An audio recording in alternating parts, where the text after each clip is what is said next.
Así bien, buenos días, soy Jesús Sigüenza y esta vez tocaremos el tema de los estigmas de San Francisco debido a que pues justamente son los 800 años, ¿no?, de la celebración de la memoria sobre los estigmas, y pues me parece pertinente retomar algunos puntos de temas que ya hemos visto previamente en este canal.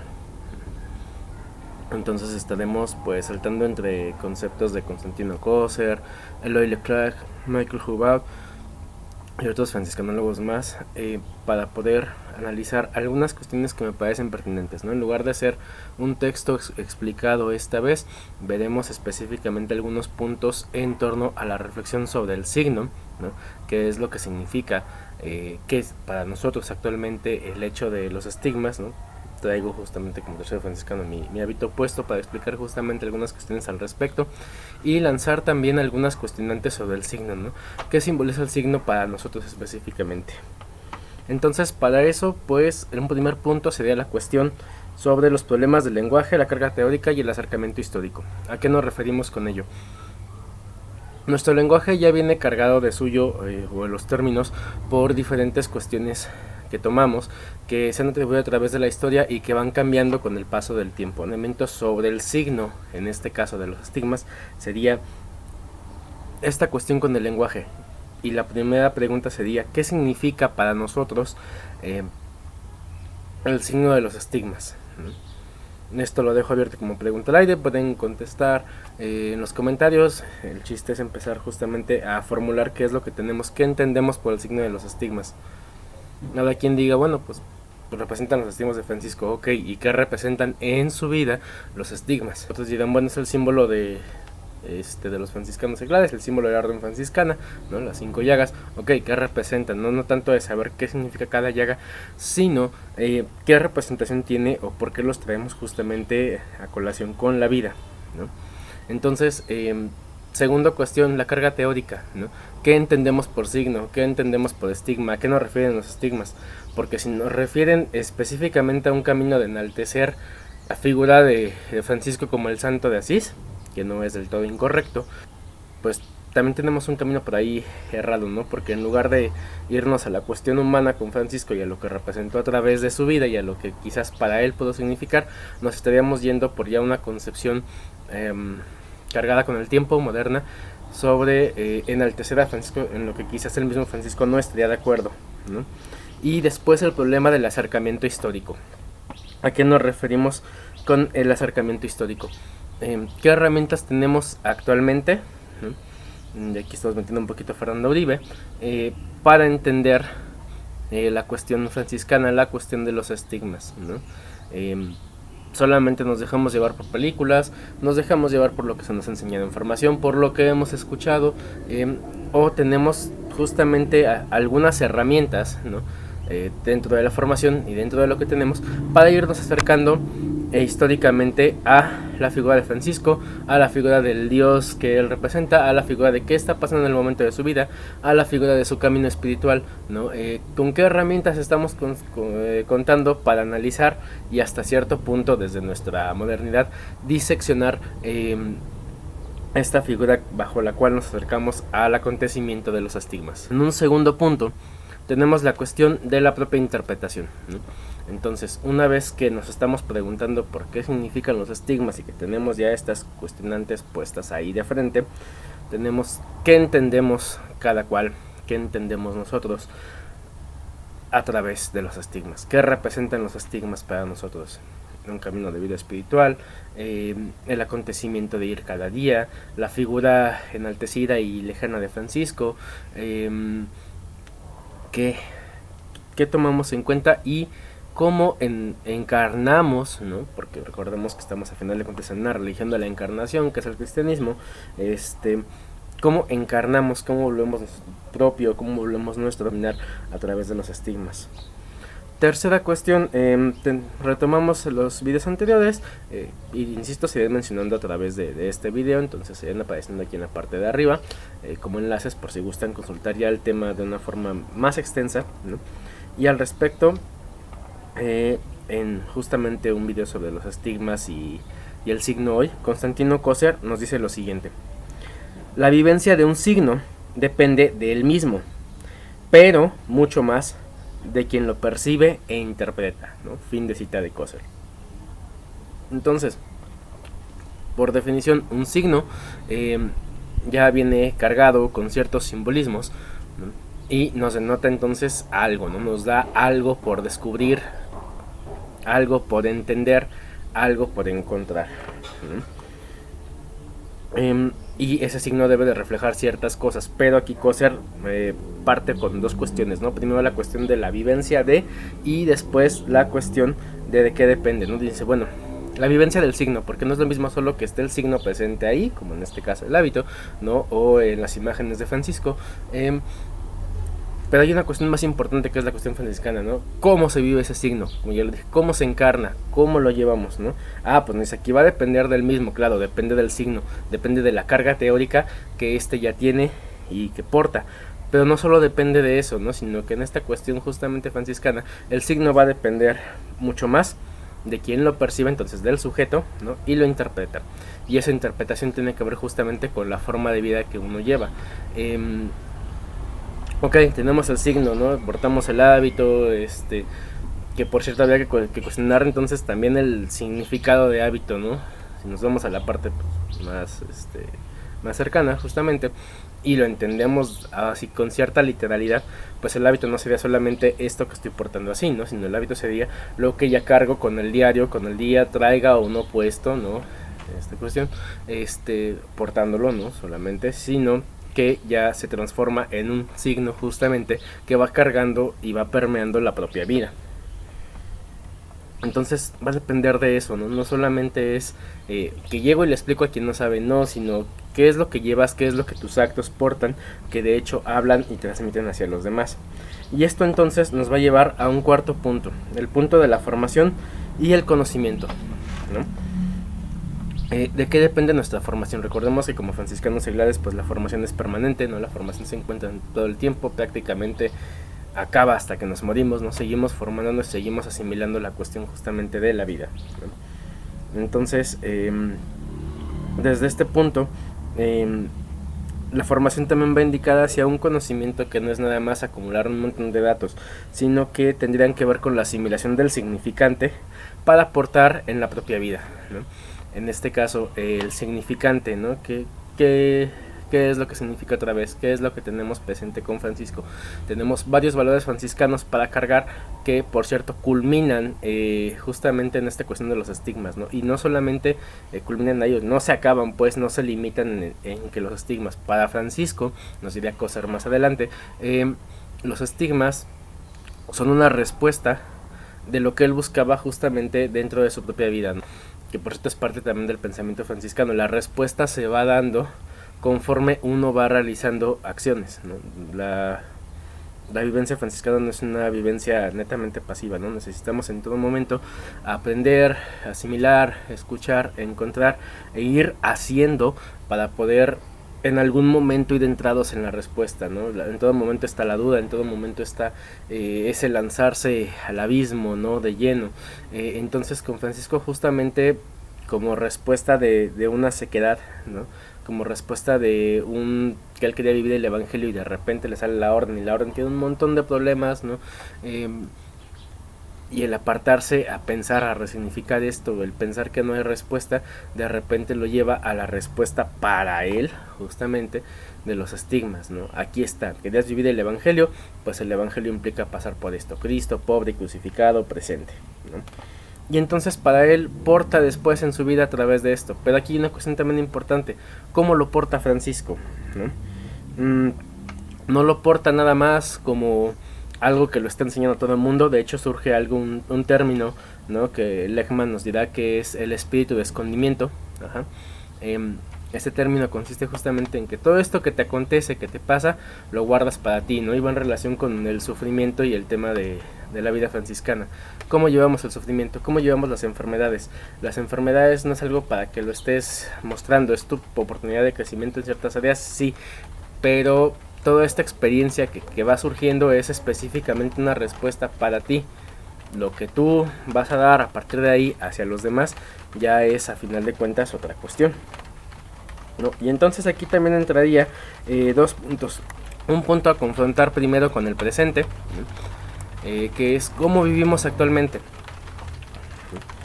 La vivencia actual pues nos coloca en un problema de información ultra rápida, ¿no? Parte de lo que tenemos o tendríamos que analizar es que vivimos en una cultura del deseo, en una cultura del consumo, del ultra consumo, y donde estamos acostumbrados a tener contenidos ultra rápidos. Es decir, la información nos llega muy rápida, la información la tomamos pues como dicen por ahí, como va, ¿no? Son demasiados contenidos de repente por consultar, y eso nos puede llevar a tener una experiencia de vacío, una experiencia donde la espiritualidad queda vacía al no asimilarse y al no vivirse, ¿no? Es un contenido que traigo, que porto, que consumo, ¿no? Consumo trayendo un atao, consumo mostrándolo a todos en lugar de un espíritu del escondimiento, ¿no? Entonces tenemos problemas de interpretación, ¿no?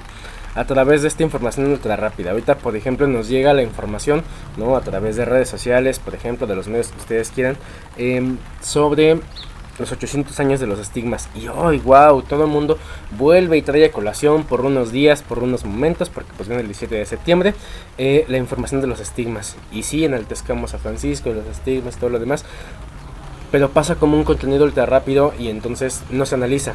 Y algo que debería ser del diario, volvemos a la cuestión del hábito, se transforma en un contenido nada más por llevar, por portar en un solo rato. Si se fijan, ahí ya vemos cierta evolución del signo, ¿no? Es un signo entonces que presenta esos cuestionamientos de ciertos retos. ¿Realmente está presentando la vida franciscana o no se está presentando dentro de la sociedad un conocimiento más, una información más que hay que llevar simplemente así, ¿no? Entonces, si no queremos eso, entramos otra vez en una cuestión, la cuestión de la hermenéutica. ¿Qué es la hermenéutica? Las formas de interpretar, ¿no? Y en este caso agregaría yo de asimilar también a través de la vida. Nuestra hermenéutica justamente va a depender de diferentes cuestiones. Va a depender de nuestro entorno, va a depender de cómo vivimos, pero va a depender también de las cosas con las que contamos. Y en este caso, para podernos acercar históricamente al acontecimiento de los estigmas, tenemos dos cuestiones: las hagiografías por una parte y por otra parte los textos de la época. ¿A qué me refiero con hagiografías? A las vidas, a las vidas escritas justamente de los santos. En este caso, las vidas escritas de Francisco, ¿no? Tenemos biografías originales, vamos a decirlo así, oficiales más bien, como fue la primera y la segunda de Celano y después la de San Buenaventura, ¿no? Que van sobre cierta tradición para enaltecer justamente lo santo en Francisco, y que entonces su forma de escritura va a representar justamente esta cuestión de enaltecer. Y tenemos por otra parte otro tipo de geografías como la leyenda de los tres compañeros, el anónimo de Perusa, el espejo de perfección, que intentan asimilar valores de la vida primitiva franciscana, ¿no? En contraposición hasta cierto punto en estas leyendas oficiales. No porque sean totalmente contrarias, sino porque en el momento en el que son redactadas buscan intereses justamente distintos, ¿no? Y que de hecho la leyenda mayor intenta unificar ambas, aunque no sucede del todo así, ¿no? A pesar de que San Buenaventura intentó hacerlo. Bien, entonces, por un primer momento estas geografías nos van a ofrecer ciertos puntos de acercamiento para entender la cuestión de los estigmas de forma histórica, ¿no? Pero no son las únicas fuentes. Obviamente las segundas fuentes serían los textos de la época, que en esta cuestión específicamente son las cartas de Fray Elías. Y que también ofrecen ciertos datos para asimilar cómo él percibió los estigmas y ciertas confirmaciones que ayudaron después también a la canonización de Francisco. Entonces, ahora, otra cuestión. Tanto las hagiografías como los textos de la época nos colocan en un tener que conocer, ¿no? ¿Por qué? Porque fueron escritas hace 800 años, porque tienen otro tipo de lenguaje, porque los textos buscan justamente encontrar otro tipo de cuestiones que no tenemos presentes actualmente ni siquiera, ¿no? Entonces sería adentrarnos, sería formarnos, a empezar a buscar para entender y hacer una interpretación hermenéutica justamente de qué es lo que esto significa, ¿no? Entonces tenemos el signo portante por una parte, tenemos por otra parte lo que se significa para nosotros, tenemos en otra cuestión la cuestión del acercamiento histórico, ¿no? Bajo estas cuestiones, ¿no? Las fuentes de los estigmas, ¿no? Y qué es lo que nos dicen. Y una vez que tengamos esa información, que los invito a consultar el video, entonces ¿qué reflejan para nosotros, ¿no?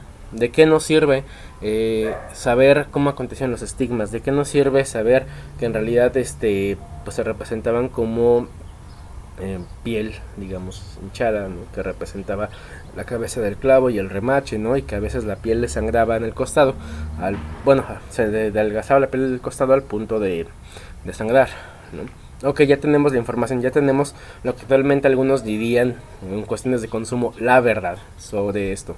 Ahora, ¿qué? ¿Para qué nos sirve? Y esto nos va otra vez a enfocar con los valores franciscanos, que sería el siguiente punto, ¿no? Lo tenemos presente, pero entonces, si regresamos a la cuestión del valor del signo, nos confrontamos con la cuestión de la pobreza, ¿no? La pobreza que posee todo, la aridez de la experiencia, ¿no? Es decir, vamos a ir explicando otra vez valores que, como les digo, ya están presentes en los videos de aquí.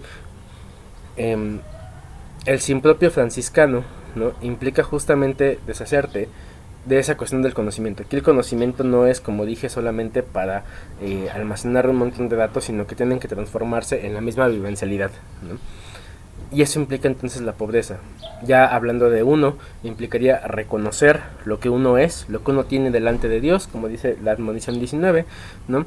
Y por otra parte, ese cuestionamiento presente, ¿no? Es una pobreza que todo lo posee. Si yo me despego de tener todo esto que digo que tengo, que es por cierto tómenlo ahí bien presente, ¿no? Porque es un confrontar los valores actuales, entonces me ubico en el absoluto de Dios, ¿no? Pero ese absoluto de Dios, que también pasó en Francisco, lo llevó a una aridez de la experiencia, ¿no? Un momento de su vida, ¿no? En el que parecía que la experiencia era un fuego quemante, ¿no? Ya no era el Dios que todo lo consume de forma hermosa y bella como en sus primeros años de juventud, y era una experiencia que quema y va dejando sus marcas, ¿no? Consume ese fuego, vamos a decirlo de esa forma, a través de confrontar la vida misma, de confrontar el día a día, y de que lo que él esperaba de todo lo que había visto no estaba ocurriendo como él quería, ¿no?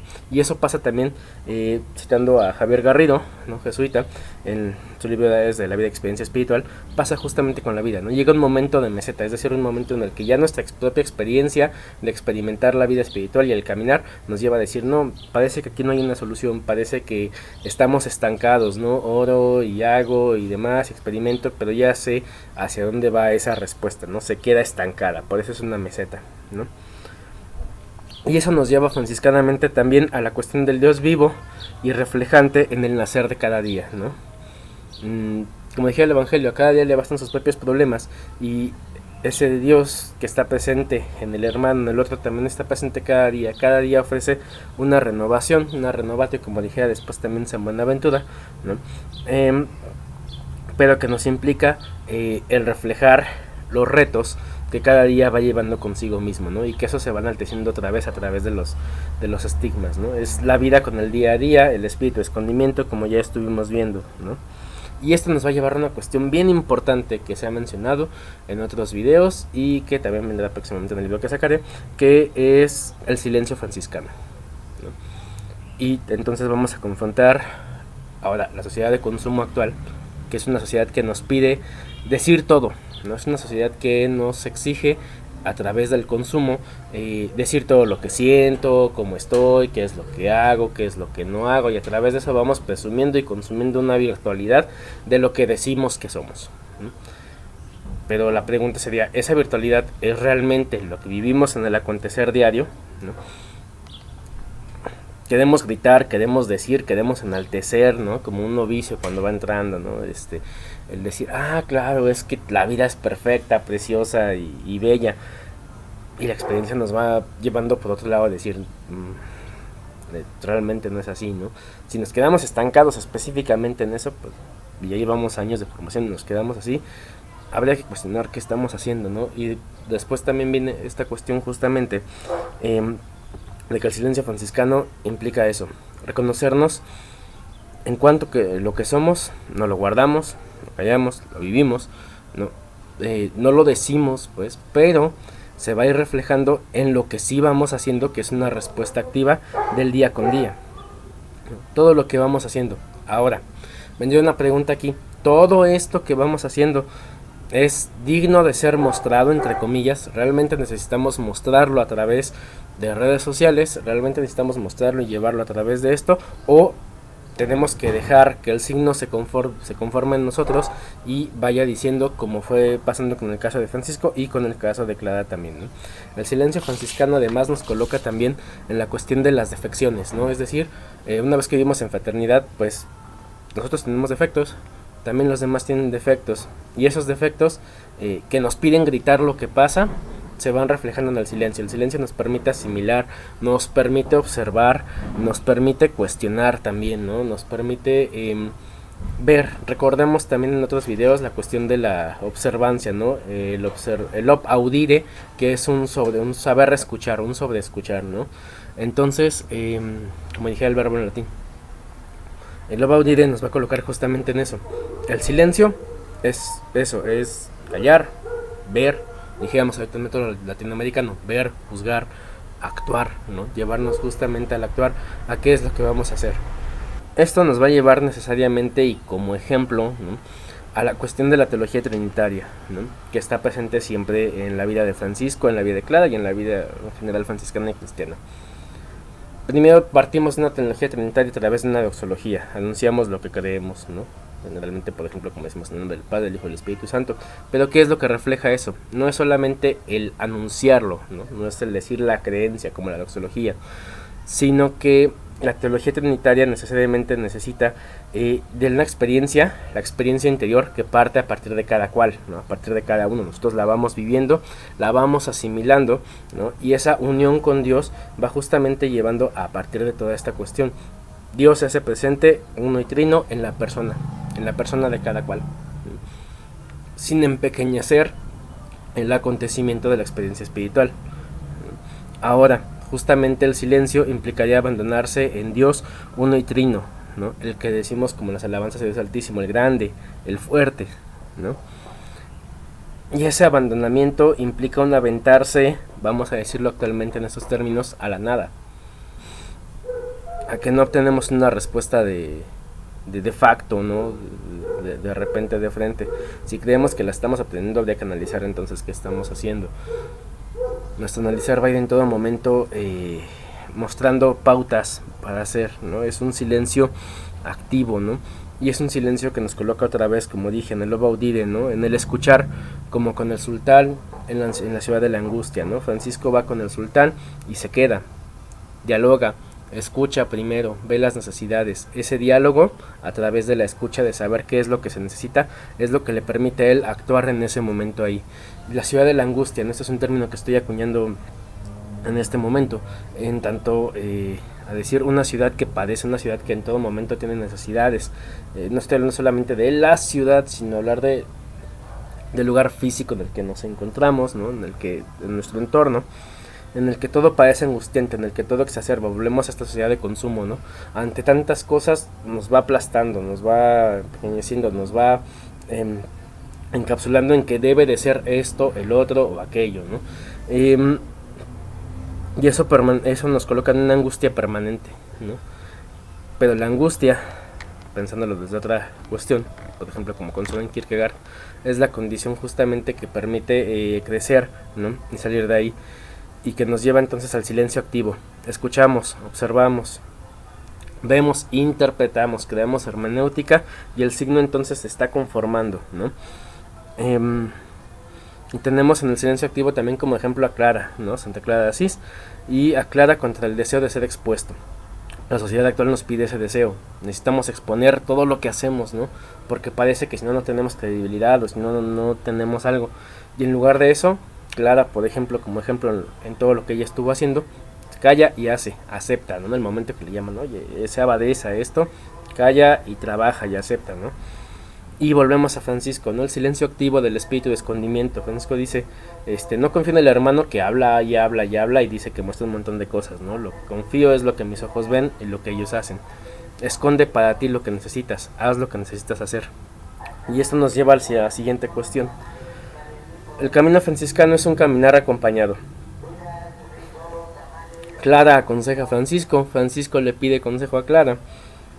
Francisco está con sus otros hermanos, sí, él padece, ¿no? Digámoslo así, padece ciertas cosas en su propio caminar, pero lo comparte con León, lo comparte con Iluminado, con los hermanos con los que está cerca, tiene dudas y va y se aconseja con Clara, ¿no? O sea, es esta cuestión que nos lleva también a la fraternidad y al caminar con los hermanos, ¿no? Necesitamos ese consejo, necesitamos analizar qué es lo que estamos haciendo, ¿no? Escondemos lo bueno, lo malo que tenemos para nosotros mismos, pero al mismo tiempo vamos reflejando a través de la vida lo que hacemos y pedimos consejo cuando es necesario. Y entonces vendría el siguiente punto, que es bastante fuerte a mi parecer. La cuestión de la institución franciscana actual. ¿A qué me refiero con la institución? No me estoy refiriendo específicamente a una orden, a la Orden Franciscana Seglar, a la OFM. Vamos a entender por institución lo que dijera Cornelius Castoriadis, que es todo aquello que va definiendo socialmente una construcción de un grupo humano, ¿no? Que en este caso sería lo que actualmente se dice que es la vida franciscana, que ya tiene ciertos valores, ciertas reglas, ciertas cuestiones, y que por lo tanto da ciertas interpretaciones de las cosas, ¿no? Y entonces vemos la transformación de los signos, ¿no? El signo, volvemos a lo mismo, ya no es lo que significó solamente para Francisco en su momento o para los primeros hermanos franciscanos, sino que esos signos se van transformando con el tiempo, y esto pasa necesariamente, esto pasa siempre en toda institución, en rituales. ¿Como qué tipo de rituales? Como portar el hábito, como el hábito en tanto esto, ¿no? Como portar la tau, como los rituales dentro de ciertas fraternidades, ¿no? Ojo, no estoy diciendo que sean malos o que sean negativos, sino que se colocan y se estabilizan dentro de eso, ¿no? Y cuando se estabilizan, eso siempre tiende a la decadencia, porque a veces se pierde el valor del signo. Entonces, ¿qué hay que hacer? Resignificar, ¿no? Además, una vez que los rituales se acomodan, corren el riesgo también de caer en lo que Francisco llamaba el siglo y en lo que ahorita diríamos el paganismo que grita en nosotros, ¿no? Volvemos otra vez a la cuestión de las redes sociales. Al gritar todo lo que hacemos realmente no es franciscano, ¿no? Si me preguntan la opinión, pero la sociedad lo pide, nos exige gritar lo que hacemos, ¿no? Y eso sería un símbolo de paganismo. No podemos quitarlo y ser netamente puros, ¿no? Nuestra condición actual, nuestra sociedad nos hace gritar que somos paganos, y no porque se pongan cierto tipo de ropa, ¿no? Sino que la misma condición social en la que vivimos es lo que grita este tipo de paganismo, como dije a la hermana Sor Augusta Laitani, ¿no? El siglo grita en nosotros, no lo podemos erradicar, pero entonces ¿cuál es la vivencia franciscana y cuál sería el punto? Pues el siguiente punto sería entonces el retorno, ¿no? Retorno, entendémoslo con su etimología, ¿no? Que retorno viene de retro, ¿no? Ir hacia, atrás, ¿no? Ir hacia atrás, ¿no? Podría traducirse entonces ya etimológicamente como regresar al punto de partida, pero también si lo entendemos como un verbo, ¿no? Retornar, lo entendemos como restituir, ¿no? Y entonces en este caso nos implica un retorno, ¿no? Pero un retorno que implica es una vuelta, es un ir sobre el camino recorrido. ¿Recuerdan el Evangelio de Marcos, ¿no? Cuando el mensajero, el ángel, le dice a Magdalena, ve sobre los pasos, ¿no? Ve sobre Galilea, ¿no? Y vas a encontrar al Señor, ¿no? En este caso es lo mismo. Ve sobre los pasos que hizo Francisco, ve sobre la vida Francisco, la vida de Clara, porque el espíritu franciscano no solamente implica eso, ¿no? Y tenemos ejemplos de vidas más, ¿no? Entonces vas a poder retornar, ¿no? Retornar implica caminar entonces también sobre los propios pasos para poder restituir. Entonces volvemos a rehabilitar el signo, lo resignificamos, ¿no? Si es el caso que el signo quedó estancado en la fraternidad en la que estamos, vamos a restituir entonces esta cuestión, ¿no? Entonces que mencionar los 800 años no sea solamente por moda o por tenerlo presente y luego olvidarlo y echarlo a la basura, ¿no? Sino que implica que cada momento que lo estemos pensando y que lo estamos viviendo, estamos en ese retorno, ¿no?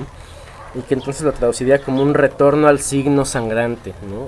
¿A qué me refiero con signo sangrante? No solamente a que visualmente el estigma sangra, ¿no? O marca, como lo tenemos en la marca de las llagas, ¿no? Sino que esta cuestión sangrante es también un simbolismo propio, ¿no? Un simbolismo dentro del caminar espiritual ¿Qué implica el signo sangrante?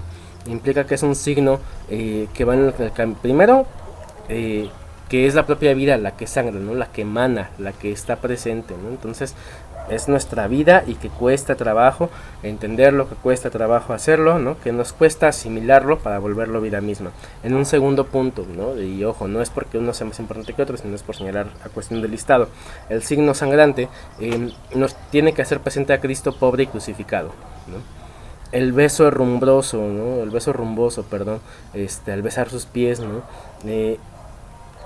El signo sangrante es un signo de contradicción, vamos a decirlo así, porque una sociedad de consumo te pediría que fueras específicamente feliz con ciertas cosas, porque una sociedad de consumo te pediría que olvides todas estas cuestiones, ¿no? Que pongan en duda lo demás, y el signo sangrante implica exactamente la contradicción, es decir, no, una vida volcada hasta las últimas consecuencias, que es la vida de Cristo, se hace presente, ¿no? Se hace presente en la vulnerabilidad, Cristo pobre, en el saberse sin ese nada, pero que a la vez nos entrega en el absoluto de Dios, ¿no? Y que además está crucificado, que padece como nosotros, que sangra, que está presente, ¿no? Es una muerte, pero no se queda solamente en la muerte, esa muerte tiene que pasar a la resurrección, a la Pascua florida, como dijera justamente Loy Leclerc, ¿no? Y solamente a través de estas cuestiones vamos a ir pudiendo restituir toda esta cuestión que estamos señalando, ¿no? Esto nos llevaría entonces a dejarnos conducir y seducir por el vacío, por la duda, y obtener la respuesta en el camino, ¿no? Entonces, decimos, entonces, ¿cómo lo entiendo actualmente, ¿no? ¿Cómo entiendo todo esto ya que tengo toda la información? Pues necesitamos dejarnos conducir, ¿no? Recordemos la oración del Cristo de San Damián, ¿no? Francisco, es alto y glorioso Dios, ilumina las tinieblas de mi corazón, ¿no? En todo momento tenemos dudas, ¿no? Pero es un dudar caminando, es un dudar orando, ¿no? Dame fe recta, ¿no? Déjame guiarme por los pasos rectos en los que vamos, ¿no? Con una esperanza que en algún momento se vuelva certera, ¿no? Que me va arrojando luces, ¿no? Pero que todo esto devenga también al mismo tiempo en el hacer una caridad perfecta, ¿no? Son tres cuestiones que ya hemos explicado también antes, que a través de Fernando Uribe, que se relacionan y que son, aunque parecían tres pasos distintos, ocurren al mismo tiempo, ¿no? Y nos tiene justamente en esa cuestión del vacío, ¿no? O de lo que podríamos interpretar actualmente como un vacío, no porque no esté Dios, sino porque parece que no tenemos una respuesta, ¿no? Pero si nos conducimos a través de eso, fe recta, esperanza cierta y caridad perfecta, en algún momento nos va a dar justamente ese sentido y ese conocimiento, que no es la acumulación, sino es la propia experiencia, ¿no? Para cumplir lo que tenemos que hacer. Y eso entonces sería la pobreza frente al absoluto, ¿no? La pobreza franciscana auténtica y no la burla que han hecho ciertos políticos. Para esto pues necesitamos transmutarnos en el caminar de la sangre, ¿no? ¿A qué me refiero con transmutarnos, ¿no? La transmutación necesita cambiar lo que tienes, no puedes cambiar nada de la nada, ¿no? Vamos transformando, vamos puliendo esto que somos, esto que tenemos, lo que es nuestra propia vida, la vida misma, como es el caso de Francisco y de Clara, en el caminar del asimilarlo diario, del acontecerlo diario, del tenerlo presente y del vivirlo, ¿no? Y eso implica entonces la vocación, ¿no? La vocación es algo que se tiene que renovar día con día. La vocación no es algo que dices, ya tengo vocación y ya y soy feliz y voy por la vida conduciéndome. No, la vocación implica alimentarla día a día, ¿no? No solamente la vocación a la vida franciscana, la vocación al amor, la vocación al trabajo que tenemos, la vocación a una vida, por ejemplo, en un matrimonio, ¿no? La vocación a la vida misma, ¿no? De lo que queremos llevar. Si no le ponemos empeño, si no lo alimentamos, si no acrecentamos ese fuego, si no lo forjamos a través de la propia experiencia, no tenemos nada para cambiar. Y eso es justamente el camino de la sangre, ¿no? No es solamente un sufrir por sufrir, es un llevar y hacer lo propio, encarnar, ¿no? Eso se refiere a la encarnación. Para esto quisiera mencionar una frase de Santa Ángela de Foligno, tercera franciscana, ¿no? De finales del siglo XIII. Ella decía, hazte capacidad y yo te haré torrente, ¿no? Volvemos a lo mismo, esto que somos nos da ciertas capacidades, ¿no? Que cada cual tenemos, y si confiamos en esa capacidad, Dios la transforma en torrente para poder construir todo lo demás. Y ya no somos solamente nosotros, ¿no? Sino esta interpretación que tenemos, titularidad franciscana de Dios, transformando todo alrededor de lo que somos y podemos constituir y dar, ¿no? Hasta donde podemos darlo. Y que justamente va constituyendo el caminar de la vocación. Y con esto, a final de cuentas, no neguemos el camino interior, porque todos estos pasos que hemos mencionado van formando lo que actualmente en términos filosóficos se puede traducir como el camino interior, ¿no? El camino interior enfrenta la duda, enfrenta el vacío, enfrenta la no respuesta, enfrenta el conducir las pasiones que cada cual tenemos, ¿no? Enfrenta el llevarlas al punto de pensarlas, ¿no? Hasta pensar que nada está sirviendo, que de hecho es la cuestión de la asidia, ¿no? Que se llevaba en la Edad Media, y todo esto tener que transformarlo, todo esto es lo que va conformando la espiritualidad. Volvemos a lo mismo, ¿no? Y, insisto, para esto invito a ver los videos pasados, ¿no? Entonces, contra una espiritualidad vacía, contra una espiritualidad que vamos a llamarle pop, ¿no? Porque nada más implica cargar ciertos valores que creemos que ya están y no cuestionar. La espiritualidad franciscana de hecho nos invita a cuestionar, nos invita a padecer en el silencio, a observar, a utilizar ese silencio para podernos transformar, y que es un silencio activo, ¿no? No solamente es callarse todo, es hacer, ¿no? Nos invita justamente a hacer, observar lo que se necesita para entonces poder encarnar ese estigma sangrante, ¿no? Y que entonces, hermanos, pues con esto que llevamos, ¿no? Con esto que acabamos de mencionar, que son pues meramente ciertos puntos puestos a reflexión de manera rápida, ¿no? Para revisar otros contenidos. Si no quieren consultarlos en este canal, pues pueden revisar las selecciones de franciscanismo, ahí encuentran varios artículos al respecto, ¿no? Sobre esto que se menciona, ¿no? Pero que sea eso, que no sea solamente el mero recordar, traer a colación, a presente los estigmas de Francisco, que no sea solamente el ponernos el hábito por portarlo y mírenme, ¿no? Que sea realmente una invitación a entender la vida franciscana, entender esta cuestión del signo, ser signos sangrantes, ¿no? Entender qué es lo que implica ser signos sangrantes y vivirlos, vivir el espíritu franciscano, el espíritu de escondimiento, ¿no? Y cuántos temas más hay, como la observancia, ¿no? Como la cuestión de la fraternidad. Hay muchísimo por abordar. Entonces, que no sea solamente, como ya mencioné, esto de tener la imagen de los estigmas, sino que una imagen, justamente para ser imagen como tal, tiene que transmitir ciertos contenidos y tiene que expandirlos, ¿no? Entonces, muchas gracias por escuchar este video. Los invito justamente a consultar todo lo demás, los invito a compartirlos, a que este 17 de septiembre que celebramos justamente o recordamos la impresión de los estigmas, no sea solamente un recordar, ¿no? Sino que nos lleve justamente al retorno, a la restitución, que nos lleve justamente a esta vida que se transforma en todo momento, ¿no? Que sería la renovatio franciscana, ¿no? La renovatio francescana, que es un término que acuña justamente San Buenaventura para entender que el mundo se renueva, ¿no? Al participar nosotros así somos co-creadores del mundo, ¿no? Participamos en el Padre, ¿no? Y podemos transformar o seguir transformando el mundo, podemos renovar, ¿no? Puede ser renovatio, renovar la misma creación a través de lo que transmutamos en nuestro propio camino y de las capacidades que tenemos nosotros. Muchas gracias por escuchar. Paz y bien.